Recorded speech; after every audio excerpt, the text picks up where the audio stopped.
Hi అండి. Welcome to జై స్వరాజ్య TV మీ విజయవాడ. ఇప్పుడు ఈ చూస్తున్నటువంటి ప్రాంతం మన రాజధాని అమరావతి కొత్తగా పునర్నిర్మాణ పనుల కార్యక్రమానికి విచ్చేసినటువంటి మోడీ గారిని, అలాగే కూటమి ప్రభుత్వం. ఈ బస్సులు చూస్తుంటే ఈ బస్సులు కూడా చాలామంది వేలాది మంది కార్యకర్తలతో కార్యక్రమానికి విచ్చేసినటువంటి కార్యకర్తలకు బస్సులు, స్కూల్ బస్సులు అయితే కానివ్వండి, ఆర్టీసీ బస్సులు అయితే కానివ్వండి, కాలేజీ బస్సులు అయితే కానివ్వండి, అన్ని బస్సులు కూడా ఏర్పాటు చేయడం జరిగింది. చూస్తున్నారు మీరు, ఇదిగో వచ్చే బస్సులు. చాలామంది స్టూడెంట్స్ కూడా వస్తున్నారు.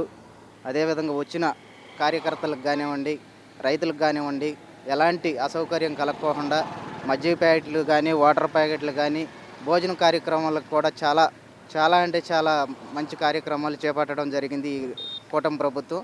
వచ్చిన రైతులకు కానివ్వండి, వాళ్ళకి 10,000 మంది రైతులకి సభా ప్రాంగణం ముందు ఒక 10,000 మంది రైతులకి ముందు ఒక గ్యాలరీ అనేది ఏర్పాటు చేయడం జరిగింది.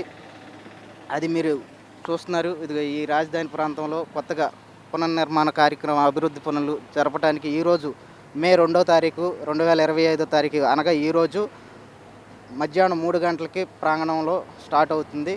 అది చాలామంది విచ్చేయడానికి చాలామంది కుర్రోళ్ళు కానివ్వండి, రైతులు కానివ్వండి, చూస్తున్నారు మీరు, ఎక్కడి నుంచో తరలి వస్తున్నారు.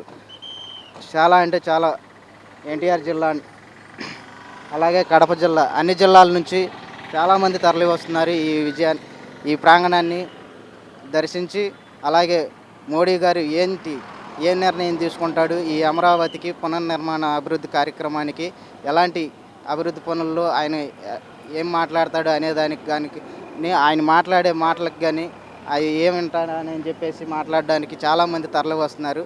ఆయన ఈ రాజధానిని ముందుకు తీసుకెళ్లాలని, జయప్రదం చేయవలసిందని చెప్పేసి చాలామంది కూడా రైతులు వాపోతున్నారు. దాన్ని విజయప్రదంలో నడిపించాలని, అట్లాగే ముందుకు వెళ్ళాలని కోరుకుంటూ మీ కెమెరామెన్ అనంత్తో రత్నం, విజయవాడ.